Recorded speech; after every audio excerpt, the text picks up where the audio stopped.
nam lagad kana gomɗi laatike fi yusufa o wa ikhwatihi e nene goto e makko ɓen e ben goto e makko ɓen ayatun mandeji mawlanaɗi li sa'ilina wonande landotoɓe mi mana ko alyahudaɓe landi ɓe on geli ko alyahudaɓe on ko landine laaɗo ido qalu tuma nde ɓe juuɗinoɓe waɗi rinyo batte ɓayawol ngol koyɗol nanama ɓenni la yusufu ndaron noon ko yusufa wa akuhu e yumma goto makko habbu ila abina ɓuura yiɗede ka baba men minna dime en enen tayle wona hano enen usbatun ko en dental janal molanangal yiɗugol sappo nafoore ko woni e sappo ko ɗum ɗon ɓuuri moƴƴude di yiɗugol ɗiɗo tayɓe famali français ɓe wi c'est pas la quantité c'est la qualité wona ɗuɗugol hunde nden darete ko kelɗere mayre on ñakel gotil no ɓuuri sasa tew cooƴi mo ɗori wotiri no ɓuuri dongol tew palla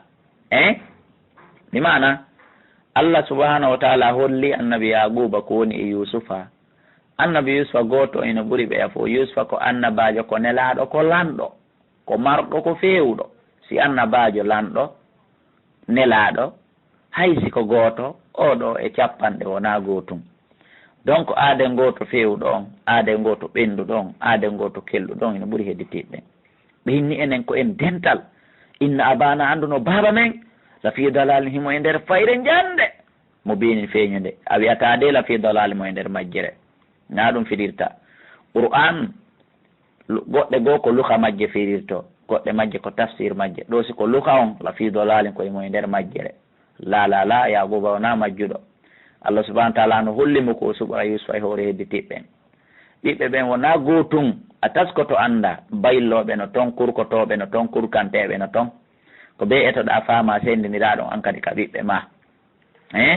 anda goto kala ko nadatamo tawɗo ko tayere yagal ngal woni ko kañum ko ɗum ɗon o tenata nadama tawno ko sopporu rema rena accidamo e ɗum ɗon tawɗo ko janngugol ngol e laamagol ngol gaynata on kadi accidamo e ɗum ko ya tasko ya cheikh o tawi ko ɗo ɓuuri kellude mi mana la fi dalal ko yimo e nder fayre ko noon firirte ɓe fottan joni no hi konno warreten ɓay baba yiiɗi e yusufa e miñammo mbuni yamin o yiiɗi ɓe kamɓe nene gotoɓe wacci enen hedditiɓe konno warreten ɓe fottan he uɓutulu yusufa wari yusufa ko ɗum annabi yaquba hulno o wi watta annabi yusufa haalan ɓeya koyɗol ngol kono ɓe andi o wi minen komi ɓe wi ɓay ɓe tumbodiri ko wi minen komi wi koye waru yusufa a wittira huhu ma buga ɗenmo a wittira huhu ma fero ɗon mo ardan e leydi woɗɗundi ara o memataka men kan ana ɗo ara o tippata ɗo fiddarayni yaqulu lakum on say hen tanto on wajuhu abikum yeeso bemmol ngon watakunu laatoɗo min mbaadihi ɓawa makko ɓawman yimɓe salihina moƴƴuɓe ɗum ɗo ko kamɓe fof e biro maɓɓe jooɗi diisoɗiri nde ɗo feere feere debbo no kaani honno haa nde ɓe bonnata haa ɓe gayna ɓe wonta moƴƴuɓe yoɓe woni moƴƴuɓe adi ɗum ko go'o ɗimmel ngel hiɓe wondi e yum e bengoto makko on ɓe waɗali mo goɗɗum baaba maɓɓe no añi ɓe yiɗi oɗa ene ko tuma ɓe boni e on mo baaba maɓɓe yiɗi ɓuri ɓe ko on say noon baaba maɓɓe yiɗata ɓe laabadan ko ɗum waɗi so qur'ani inni ɓe rewɓe inna kayda kunno azim ko ni rewɓe ɓen ko ni ɓe wayiri ko ɓuri kon arayɓe maɗɗi tum bama falaka en ko waɗa ɗen wayla ɗen ko nene mon kaari e miñam mon kaari ma koto mon kaari ko ɓen ɗowni ko ɓen ma yiɗi yo sonna ɓen accu ɗum ɓe accata kono awa ɓe ɗoytito ɓaala ga iɗon wi o wi min hunde maɓɓe ɓe inni en ka tafsir ko wiyeteɗo on laawi wiyeteɗo on laawi ko woni tosoko maɓɓe ko on ɓuuri yurmede toon ko on ɓuuri kelɗude on ɗon la taqtulu yusufa toon waru yusufa min mi tawaka ka wonki warete kanko ni moƴƴude on kono hino feere koni addude kon walɓu ferema fi gayabatel jobbe ka nder ni ɓe koloru ndu ɗum koloru fandadu ɗon ko koloru wondu ka sera to e laawol ballangal molanangal public wal molanangal ballangal ko pular travaux public wal ko français e seteɓe feƴƴoɓe toujours reway ɗon ƴooga yara looto defa ñaama fof to si feƴƴa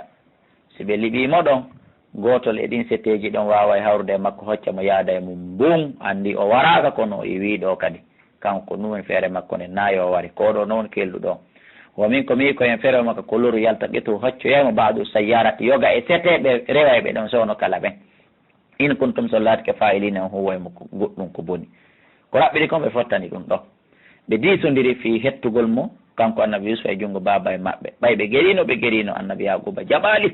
annabi Yaguba no suti ngaygu maɓɓe ngun e hewre o si o accidimo e ɓe yamatamo warde imo suti ɗum ɓaaloɓe ari ɓe joni ɓe ƴetti décision ferme ɓe hetta Yusufa hande ɓe yaada ɓaalɓe no yaa bana ko ayo ɓen amen malaka kon ɗum heɓuma laata amanna ala men hoolade ala Yusufa e dow Yusufa o neeɓi kamen fuɗɗuma soñjude e accu men yaada e o men fijo ala jaɓude waynano menen lahu wonande wala nasihuna men renaymo men laaɓanaymo reedu sa jaɓi accude o e amen men yaada e makko arsilu accude mo maana wondude amen gadan janngo yarta akan kadi o dakmito ko pay koye dakmitoto kon mi mana o fija o welto o yalabu o fija o dakmito o ittoloko o enjoyno waynano minen lahu wonande mo la hafisuna men renaymo kono sa wi a ɓisoto hakkude amen e o nene goto amen sino arda yaara maya e accida men e o ara menen ɗo walanaki men o wata fubbade o wata diwde o wawata aytude tuggetude o wata hocco cikko o wata karate o wata jippiro hunde o wata ara ɗum ɗo na feere ni baba accida men e o menen ko menen e o kafi andi on say ko ɗin haalaji welɗi addete argument ne ka andu bone falama waɗude kalaɓe kono e ɓiɓɓe am inni min la yasununi no suninilan an tadhabu bihi nde yaada toon e o dey ko fi honɗum waɗi si minni ɗum no suninilan wa akhafu miɗo huuli an yakulahu dibo fi wata bono ñamoymo toon wa antum tawa onon anhu e makko gafiluna e ɗum welsidi andi ko fi honɗum waɗi si annabi Yaguba addi ɗum Allah hoyɗininomo kanko annabi Yaguba so daari ka tafsir ma so daari ka film haray kadi qissa annabi Yusufa o ɗum no filma waɗa e seedeje nayyi ko texis no yiiru ɗon qissa on no metto no feƴƴiri noon ɗoytaki ɓeydaki ko noon ɓe filmiri ko jomiraɓe gandal on ko filmi koye tafsir imamu Tabari ɓe ƴetti ɓe film haray ɓe wasiyo goto kala kadi sodugol ngal seedewal surtout si on tigi nana e arabo ɓeyda e famde qissa annabi Yusufa on ɗon moƴƴa awa tawi o hoyɗino kanko annabi Yaguba Allah hollinomo bonoji hino raɗi o ɓiɗɗo makko on Yusufa ha e nder ngayka annabi Yusufa yanata nder ngayka toon donc toujours imo salora yo annabi Yusufa yaw ka burure fiitangol koyɗo laato no anda koyɗi annabaɓen ko wahayo jaka Allah hino andi Yusufa ma makko ferete e nder ko lorru kono ko ɓiɓɓe makko ɓen tigi waɗata kono hoyɗinali mo koyɗol ngol o holli waɗaɓe ɓen tigi o huccini koyɗol ngol o waɗi ko bono waɗata joni mo jooɗi hulita bonoji ɗin waɗumo goɗɗum ɓay hoyɗi bono no waɗi mo goɗɗum jaka noon na bono waɗata mo goɗɗum ko ɓiɓɓe makko ɓen waɗata mo goɗɗum kono Allah andinalmo ko ɓiɓɓe ɓen ma ɗum yiite huɓɓay o ƴetti koyɗol ngol o tourni o ko andir toon Allah subahana wa taala ko hakim ko ɗum addi annabi Yaguba wolde naasi o koppi tun on so ɓaati galuɓen e baba layin akalahu dibu si bono ñaami o hakkude amen ɗo menen ɗo fof wonano menen usubatun koɓe dental kamɓe ɓe mantori tun ɗuɗugol maɓɓe andana ɗuɗugol woni goɗɗu yo musidɓe yoɓe wona hano usuba komin dental inna menen idan on tuma la khasiruna haray min perdi ɓe perday ɓay ko kamɓe tigi waɗoytamo goɗɗum ɓe convaincu ɗon annabi Yaguba ha ko raɓɓiri kon ɓe hettimo few falamma dahabu bihi ɓaɓe yaadi e makko wajimo ɓe fottanno e honɗum koɓe fottanno law kon an yajalu yoɓe waɗamo fi ghayabatil jubbi ka nder ni ɓe koloru ɗum ɓe ƴetti Yusufa ɓe ferimo nder ton ɓay ɓe liɓimo nder ton ɓe inni en ka tafsir o ñiɓuno toon balɗe tati o yani nder ton Allah subhanahu wa taala puuɗi mo addi e fetere goo hino ka nder koloru toon ɓa o yani ka diidere o wawi o jooɗi e hoore nden fetere ɗon wa hayna men wahini ilahi faade e makko ko ɗon wawi fuɗɗi arde e makko kanko Yusuf har ko wahay wona koyɗol ko ɗon fuɗɗi arde e makko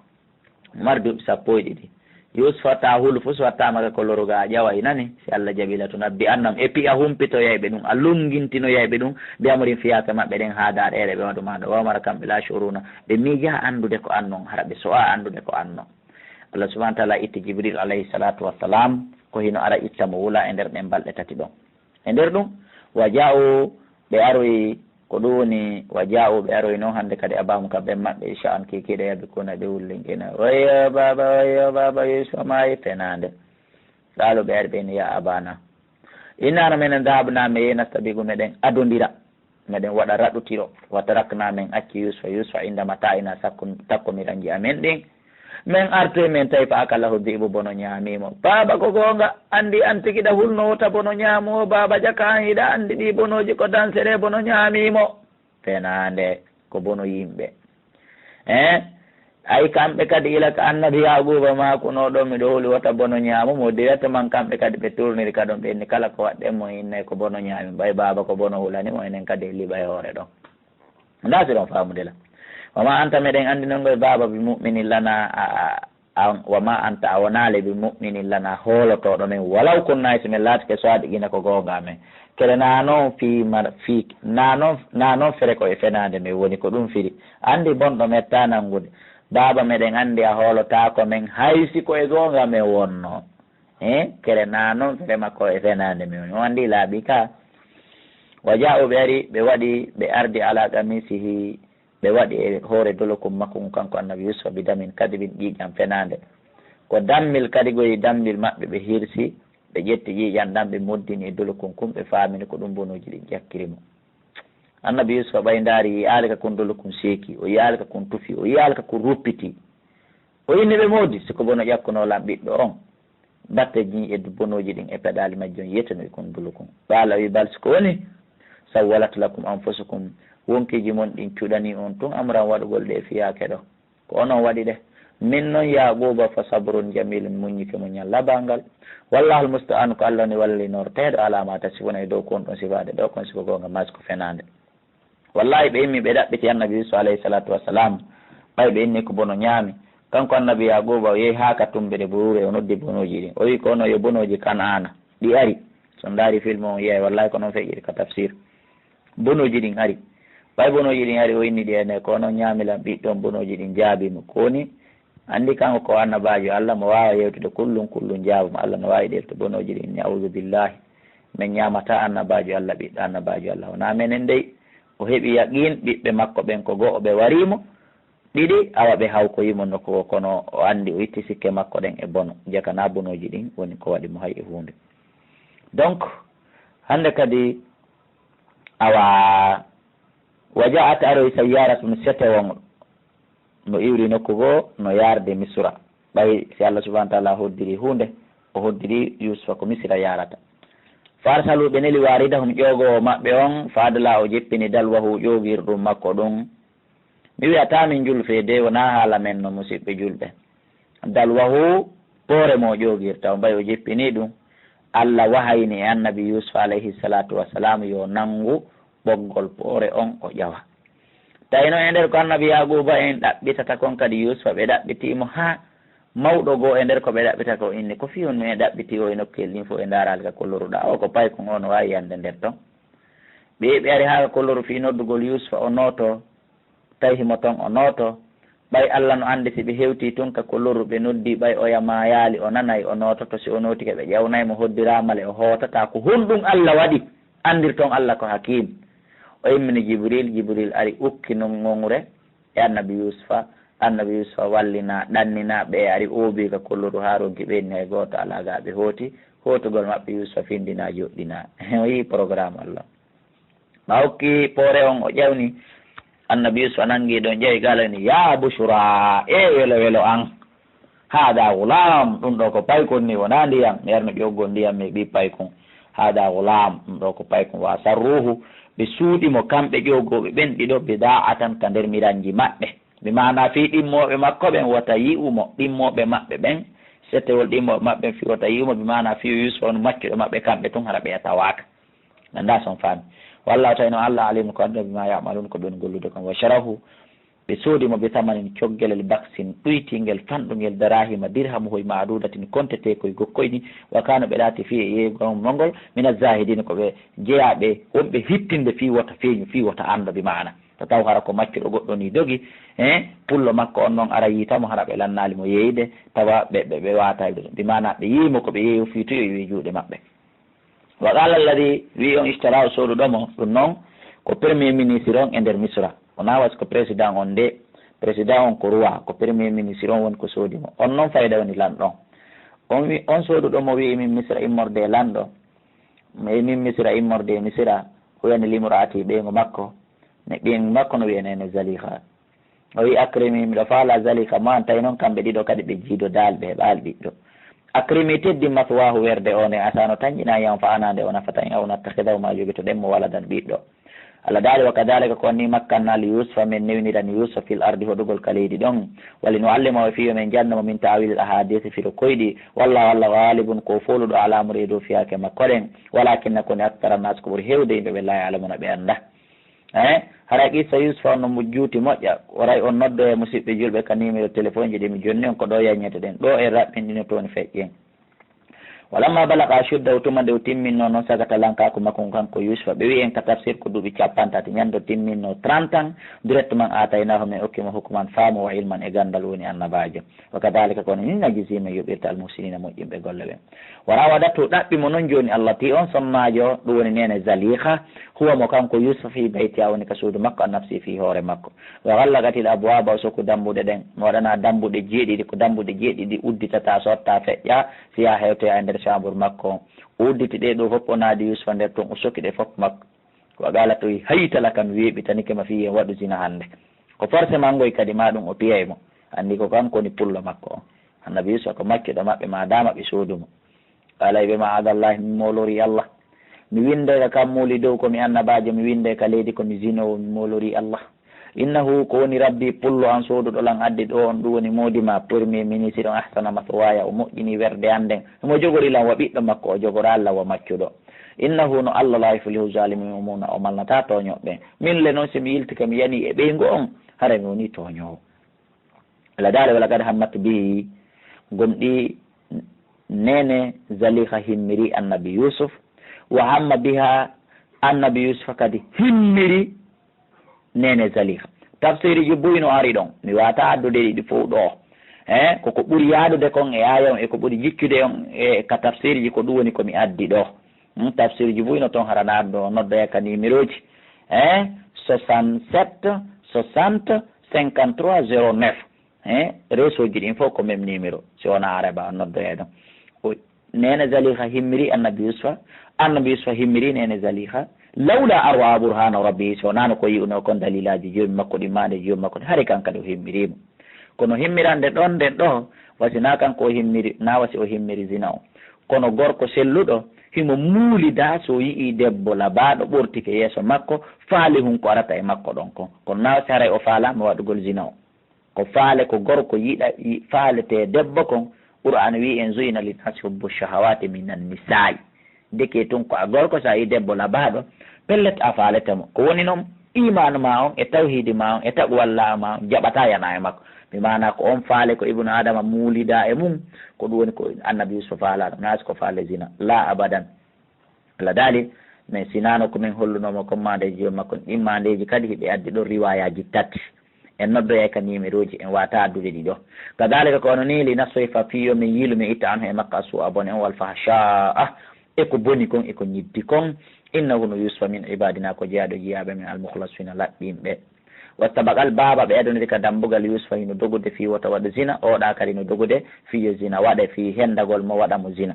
e nder ko ɓe dogata kon allah subahana taala udditani mo kanko annabi yusufa ɗe dambuɗe sokkanoɗe jeeɗiɗi allah udditi ha ka dambugal derni yewal allah sali yo ngal ɗum uddito heña nene zalika hewtitimo ɗon hoccimo ka ɓaawo dambugal ngal udditi o wubbi kono oya nangi lanni nangude doloke on seeki huntere nde heddi ka junngo nene zalika oya wippiti ɗum o yehi o gaddata seeki kam sawdolo kum makko kun kanko annabi yusufa min duɓuri mi hella ɓaawo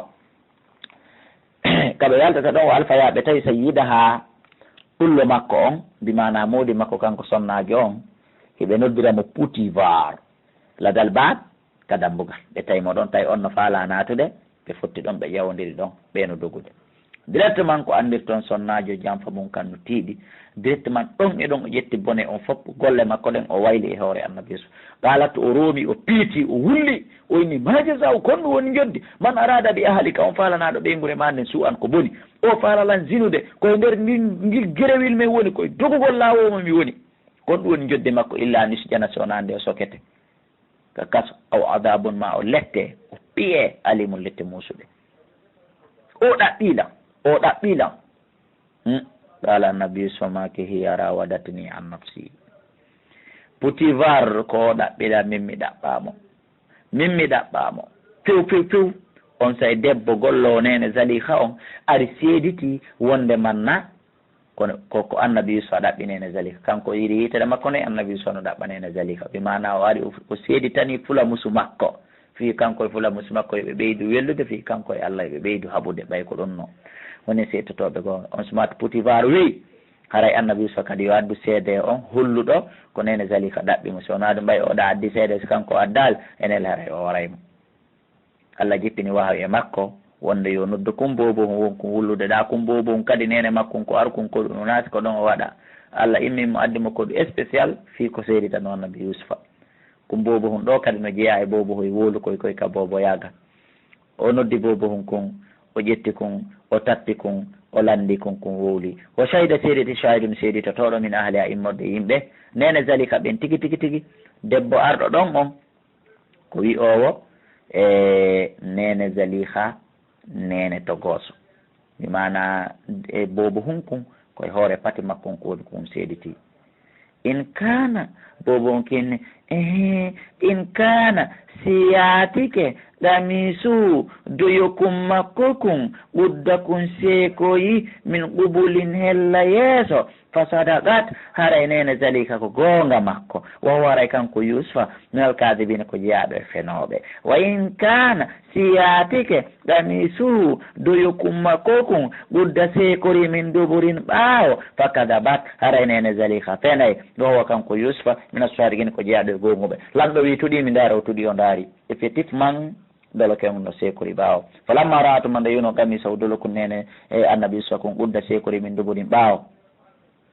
kala wi he ko ayo zalika innahu ɗum ɗo min kaydi kunna ko jaani e jampaji mon onon rewɓe ɓenni inna kayda kunna he ande no jampaji mon ni azimon ko mawnuɗi jampa debbo no hulɓini Yusufa arid an hada ɗurno ɗum terto tawowla gooto o tooña ko ammari gonga terto nani tawowla gooto muñño an kadi zalika mo an ko an tooñi wastahfiri insinano li dambiki bakkatuji maɗa ɗin a bonni a tooñi innaki nan kunti alatike minal khatiin ko a jeeyaɗo e faljuɓe musidɓe julɓe mi darna on ɗon e point ono wonɓe lanjiyentade o tafsir faamo fewndo on leer Potifar enene zalika tawi ɓe fof maɓɓe koɓe heefere ɓe gomɗinal ɓe silmal ɓe natal dina ɓe fof noon ɓe silmuno si ɓe maayi ko noon sayat koɓe keferaɓe kamɓe heeferaɓe ɓen ɓe jaaɓi gonga o jonniti ɓeygu makko baatajo makko on faljere o jonnitimo tooñe o jonnitimo bonnere e hoore maccuɗo makko on janggen ɗon ƴoƴen ɗon enen fanɗi emin jonnito ɓeygu mum bonnere e hoore maccuɗo mum ma e hoore kawtal mum ma e hoore musidɗo mum enen ɓeygu men ko gonga tun hettata o mari gonga o mara gonga remɗo faala en jannguɗo wata keefeero fewndo on say har ɓen koɓe heeferaɓe wata keefeero ɓuri en peewal ɓura en nunɗal enen kadi kala ka bonnere nde woni jonnitende o fewti e ɓeygu makko directement wi innaki kunti minal khati'in taw si an kadi hiɗa suusi ɓeygu ma haaɗo taw siɗa hula Allah haaɗo a watte yilde hande kadi haala kan feeñi ka yalti si hunde waɗi annabi Yusuf kanko o feññinano few o fankono kono be yaltane laaɗo maaki law anna rajulan amala amilan fi babin la baba laha wala kawwata laha la kharaja amaluhu minan ila nnasi ka inan ma kana hayso goɗɗo naati e nder fetere nde mara luuro mara dambugal golligolle tongolle ɗen yaltana e hoore mum yimɓe ɓen humpito na feere makko golla ka yaasi o walani suwatun sonnaɓe wi'i fil madinati ke nder saare imratul azizi ɓeygol han ɗon turawiɗo fataha o ɗaɓɓi suka gollo makko an nafsi fi hoore makko ye kadi shakafa hubba gomɗi giggol worɓe suumi one o feeti fi worɓe ne innano enen lanara ha en yii o fi dalani mo e nder majjere mo binin feeñude on yiya joni ko qur'an wi ko inna kayda kunna azim nene zalika topomo o zuyiɗa on o suway joni ɓurɗo mo ɗo falamma samiyat ɓawo nani bi makrina pewje maɓɓe ko woni wolde kon arsalat o neli ilayhi nafade e maɓɓe o neli nelal e maɓɓe o invite ɓe bimana cérémonie ka makko o atadat lahunna o marani ɓe muttaka an pilowoy ka soɓɓindete watata o jonni kulla wahididatin goto kala min hunna e maɓɓe sikkinal laaɓi e ñamete hun mangore ma lemune ala koɗi haalin furwi kulle sirte laaɓi o invite ɓe wiyen ka tafsir sonnaɓe capanɗe nayo ko ɓe won ko invita goto kala jonna pilo hun e mangore e laaɓi prépara ha gasi ino yamira on sa Yusufa nodda yalti o wala to wi Yusufa ukhruju alayhinna yaltiti e maɓɓe ɗo noon bolol no waɗa sonnaɓe mbiya no jooɗori ga nogay no saffonino ga nogay no saffoniri ga bolol no accaka hakkunde goto kala e maɓɓe fuɗɗike lesude fuɗɗi lesude Yusufa ari nangi ɗon no laaɓa ko raɓɓiɗi ko moodi ne laaɗo meɗen sallallah alih sallam ɓe maki ngarikin fecca pecce ɗiɗi annabi Yusufa e biro mu'um ƴetti feccere aduna Allah fof ƴetti feccere ko nelaaɗo Allah sallah sallam maki o naami Abdoullahi kala sakko nami ɗuɗɗimami on waɗi mabbi on andi wiyatake oɗo no labaka donc ɓa annabi Yusufa yaltiti hakkunde ɓe nene Zalika no faala hollude ɓeya hunde nde o ɗaɓɓinde yiiɗo ɗum ɗo wo kañum kadi ɗaɓɓay fi mi mana fi o ɓuttanmo ko ɗum o faala wadde wallahi falamma ra'aynahu baɓe yii annabi Yusufa o akbarnahu ɓe haawimo goto kala e maɓɓe ɓe fof maɓɓe o ɗappama ɓe taƴi aydi hunna juuɗe maɓɓe ɗen ɓe sekintini ɓe barmintini Musa ali goto e maɓɓe goto kala no sika ko mangore nde woni lesude ngal ɗi panikike feeti fi annabi udditikine e hunduko wa qulna ɓenni hasha lillahi kawe Allah ma hada basharan oɗo na ibnu adama few in hada o na illa malakun sona malaikajo karimum tedduɗo na ibnu adama ni ko ɓaawo Yusufa waɗi tourné on yeehi ha to tourni arti ha hewti toyi on say noon fuɗɗi ɓe muusude noon oɗa yi ko oɗa hetti kon hani na goɗɗo e maɓɓe yigoy on andi faale pandi suumay muusendi oɗa yi ko oɗa barmi kon ɗum andi kaari a barmi oɗa kadi kankadi ko barmi kon ko noon on say ɓe fof maɓɓe ɓe andi jaka ɓe siki juuɗe maɓɓe ɗen eyo andi nene Zalika heeɓi victoire e hoore maɓɓe nene Zalika ɗaɓɓi Yusufa kono kanko bete o barmintinaki o soppitaki o wartaki ɓeɗo noon barmintinike fi Yusufa a andi o heeɓi ka o ɓuttina o foofa hande kadi donc woto fo ɓe waɗi balat nene Zalika maki eyo awa fadalikum alladi lumtunnani fi a ko fi Yusufa oɗo no won ɗon lam felirde miɗo ɗaɓɓimo miɗo yiiɗi worɓe eyo mille ko gonga mi ɗaɓɓimo kono mi barmintinake ɗo mi mbotitake mi soppitake onon noon on taƴi juuɗe moɗon ɗen fof fi makko donc on wiilan kadi sohafa ha hubbagum ɗi giggol worɓe suddi o enen ɗo kom giggol worɓe ɓuuri suddude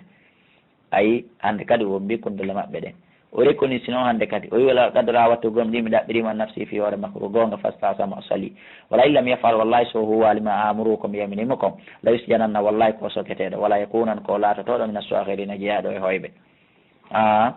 fottana ɗum hande kadi rewɓe ɓen fof woni ɗaɓɓoɓe annabi Yusufa tawi madama ko gorko selluɗo kaw yaari womo ɗaɓɓe so woni ɗo sina Allah faabi o heɓoto e maɓɓe o waɗi du'a qala wi rabbi joomi asijino ko kasongon habbo ilayya ɓuuri yiɗe ede ka mimma yadu'una ni ilay di o zina mo ɓe woni lannodude e mum wallan Allah wa illa tasrif anni sa yiilali itta en kayda hunna pewje ɓeeɗen madama komi gorko selluɗo asbu ilayhinna mi heɓoto e maɓɓe wa kon mi laato noon on saminal jahilin jeeyaɗo e majji ɓe jakka musidɓe julɓe so yi Allah daaliyo ɓe rewɓe buumo ko marɗa imanu wo ko marɗa tawhidi wo madama ko a gorko selluɗo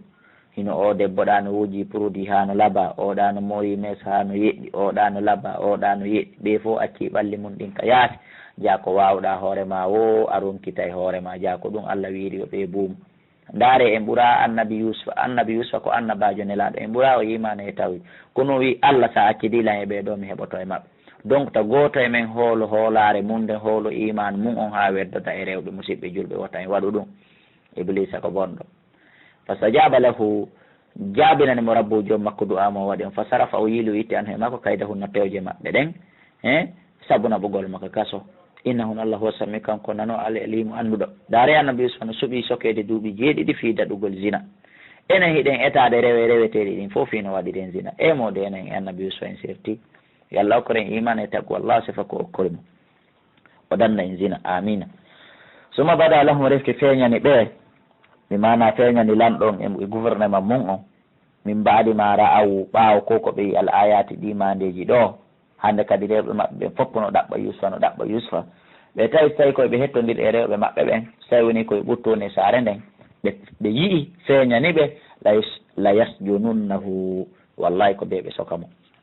hatta henin ha e ladial faaleji ɗin ɗuyto e ɓe waɗi ɗum ɓe soki mo tawi mo woni volonté mo jaɓi kadi o dakala ma o naatide e makko asijinaka kaso fatayani sukaɓe ɗiɗo ɓen kadi naɓa kaso ɓen kadi sababu naɓɓegol kaso maɓɓe ngol o yawni moƴƴinowo ñamete lamɗon ko yawni moƴƴinowo beere lamɗon ɓeɗo ɗiɗono moƴƴinowo ñamete on waɗi poson ka nder ñamete moƴƴinowo beere nden on lamɗon fokkiti ñamude tum amandi haray so ñaami o poson on nanngimo jiɓete ɓe kamɓe ɗiɗo ko hombo waɗi sika ka ñiiri wonno kaga ka beere woni ɓawa ko ñamaɗa yaraɗa directement o déclaré wi lanɗon ta ñaamu poson no toon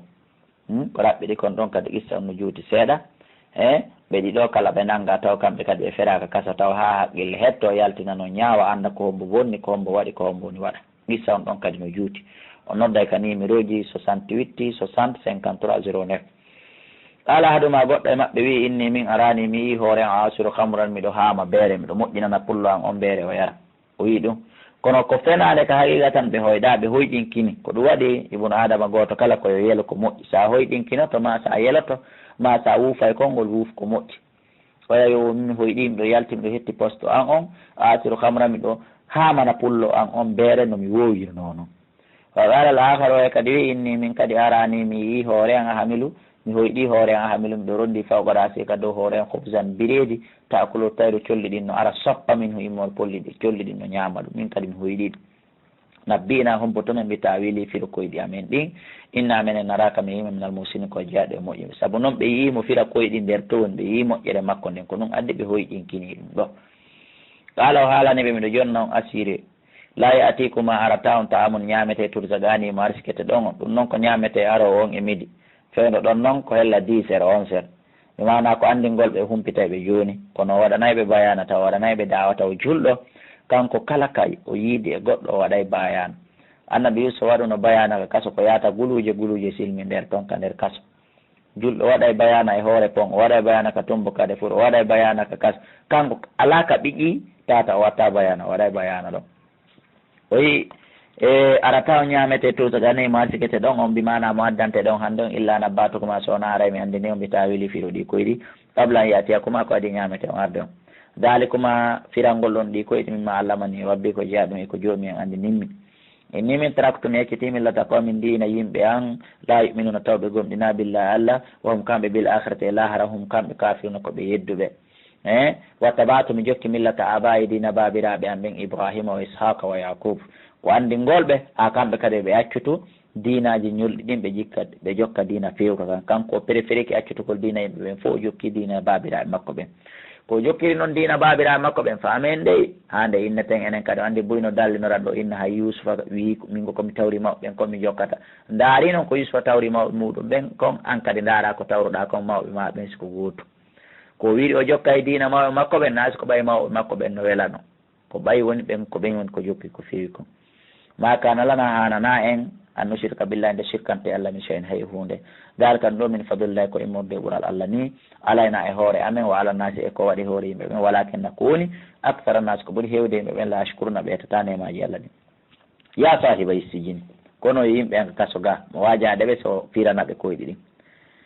arababne ene ko sana mo hoy mutafarriquna sertu koye duwa rewede hayɗum ko koye ɓuuri moƴƴude millahu ka ko allah alwahidul qahhar allah goto fool ɗo ko allah goto fool ɗon ɓuuri moƴƴude rewegol ma tabuɗuna wawon ala rewde min duni ko hewta allah illa asman so wona in koye sammaytumo ha koye inno ɗon antumono wa abakum e babiraɓe moɗon ɓen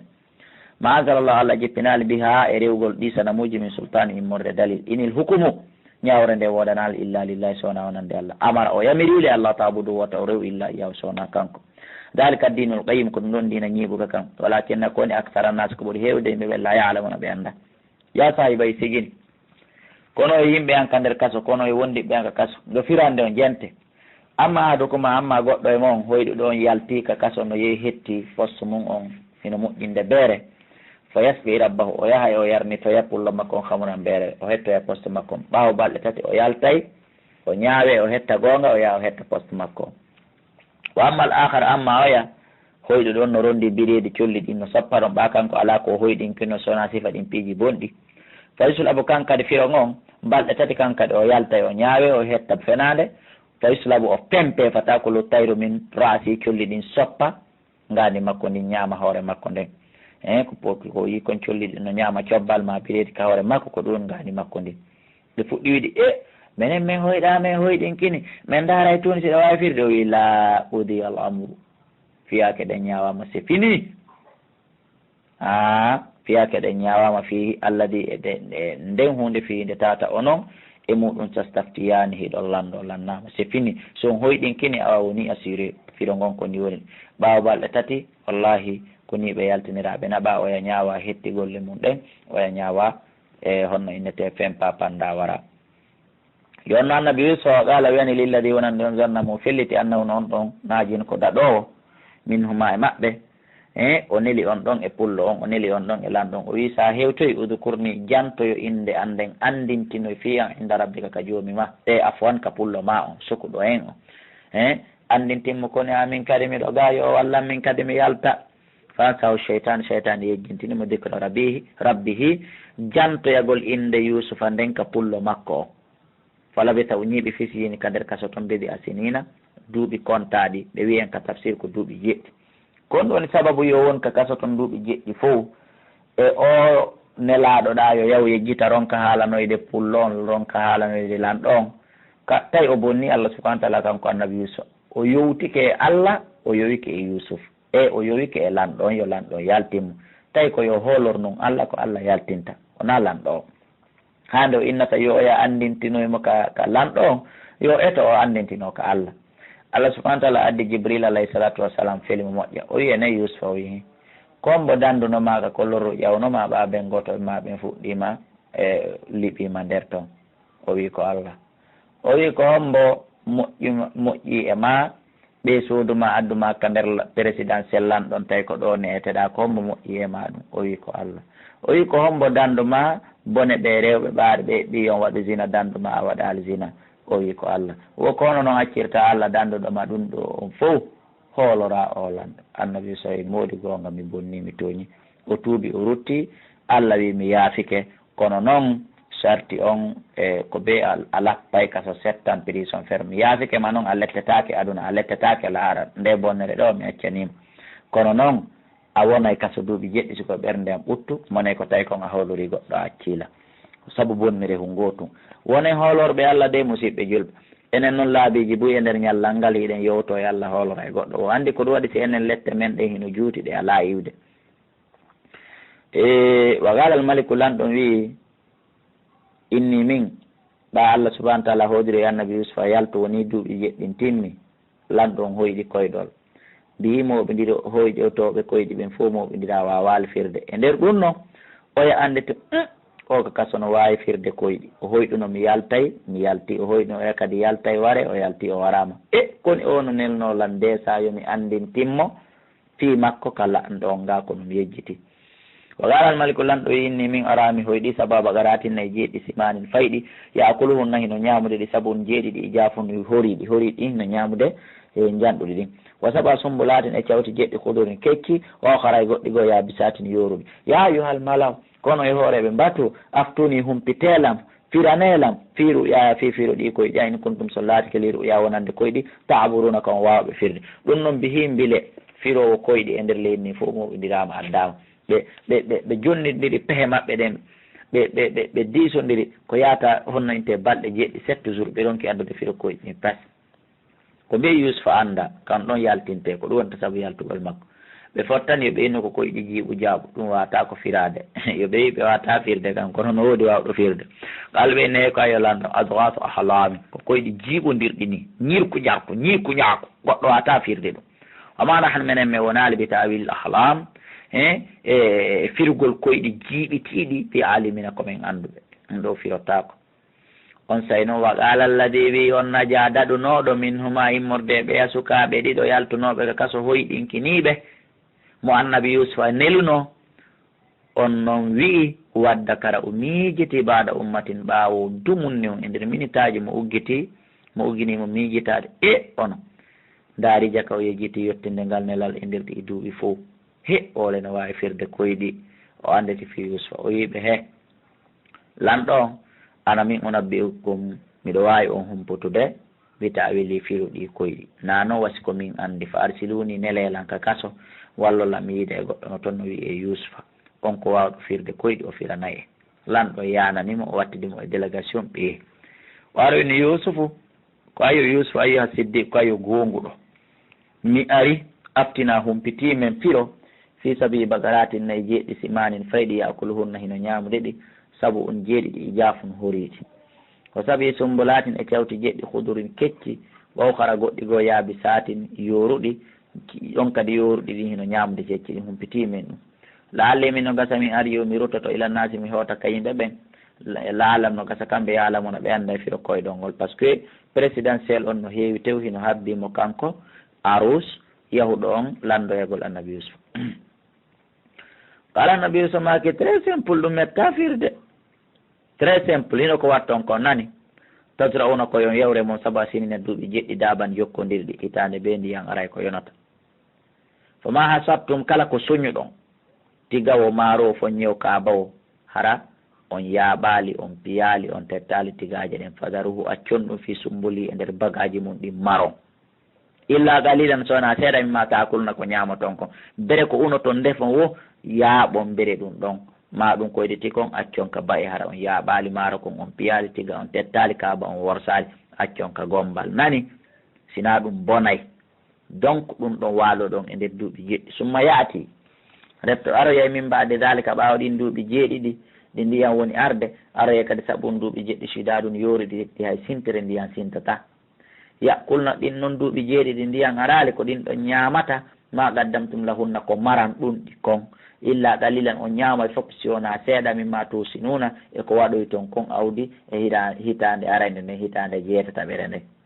summa yaati refte aroye min mbade dalika ɓawde hitande ɗon jeeɗaɗa ɓere ɗon ɓawden feƴƴi ka jeetata ɓere bi mana aroye ɗon amun hitande fii ko e nder hitande ɗon yo wasunnaso yimɓe ɓen faborti e ndiyam wa fii ko e nder nde hitande ɗon yo asiruna noon remo toon awdi ko accuno ɗon kon ko fiira koyeɗon ngol noon waari hoyɗiti koyeɗon lanɗo o moodi ɓe tawi e hino firo ngon yalti ko gal maliku lanɗo wi directement i tuni mbi addanelammo jeka ɗum no hollay musidɓe julɓe e prisonnier je sokatake si goɗɗo bonni naɓamaga kasata e bonnare nden wona soku warnemo ko yen sokumo ñawdenmo traitenmo toon no moƴƴiri e yaltinoyamo ñande go e heɓa e nafoore e makko mono yedde yo lando lagine prisonnier sokatake e waretake hara diallo teli en diallo yaasi en e diallo teli en bari jawwade en bari touroi en ko nandeta e ɓe hara ɓe no sokano hara ɓe waraka fewndo lagine maapiɗo finomugol premier ministre misal lande 2007 hara ɓe no kaso moodi ɓe yaltinte no addenono e premier ministre ka kono enen en gollitirali o aya ɗo enen mo nannguɗen sokkude wo hari on leer ɗon ko wargol donc watta en waru prisonniéɓe ɓen aroyay hunde ñande goo enen wonɓe ɓen ka jindude ka yaasi ka fof tawa en mara gandal hunde ngo hunde taw ko ɓe sotto en prisonnier jon ara gollanayi hi sen warimono tarden donc ɗon ko tardinen lagine ɗo e Allah subahana taala itta en no moƴƴiri on sumati lanɗo ini addanelammo directement mi waɗanamo mi laɓɓinanamo hoorambi mana mi waɗamo conseil spécial falamma jaahu rasulu ɓanelaɗo nelaɗon ari e makko o wi lanɗon woray ali beɗa makko en yaltu yahen o nomima conseil spécial ɓaalo wi kanko annabi so yeh mi yaltata irji hoto ila rabbika ka pullo ma fasalu lando ɗamo ma baalu niswa ko ɗon alhaali ɓe sonnaɓe allah tiɓe gappano tajuna yiɗi yahunno juuɗe maɓɓe ɓen fi an fiyo men zinu yeehi landoɗaɓe fi si ɓen no wuuri ha ni hiɓe e feere maɓɓe nden mi luttay ka kaso ga mi yalta ko naadelan kaso ko ɗaɗugol bone maɓɓe mi arata ga mi waɗa mi lappa ga setta mi yalta mi tawta ɓe ɗon mi heɓa probléme kadi e maɓɓe arena fa lakum sokoy inna rabbi no joomi an allah subahana taala bi kaydi hunna e pewje ko ɓe pewji kon fi yanugol e an alimun himo andi mi hotata ha tawata ɓen ɗon alaɗa o arti o yettintiti nelal ngal lamɗon nodditi ɓe rewɓe fof nene zalika no tawa ɓe tummodiri ala lamɗo in ene wakati fokurna kon wonno alhaali mum idira wattunna yusfa tumande ɗaɓɓuno ɗo yusfa annafsi fi hoore makko ha o ƴetta o sokoya hulna ɓen he lanɗo on ɓay koye men wolo gonga hasha lillahi kawe allah ma alimna men anda alayhi e makko kanko yusfa min suuni immorde bone ko menen toñimo alati muratil asis ɓeygu lanɗon tigui dari déclare nene zalika o wi al'ana joni hasal haqqu gonga kam feeñi laaɓi ɓoy ko ɓe mi wolaka ko ɓe mi irrito tege ana rawattu an nafsi ko min ɗaɓɓunomo nani na kanko ɗaɓɓila mi toñimo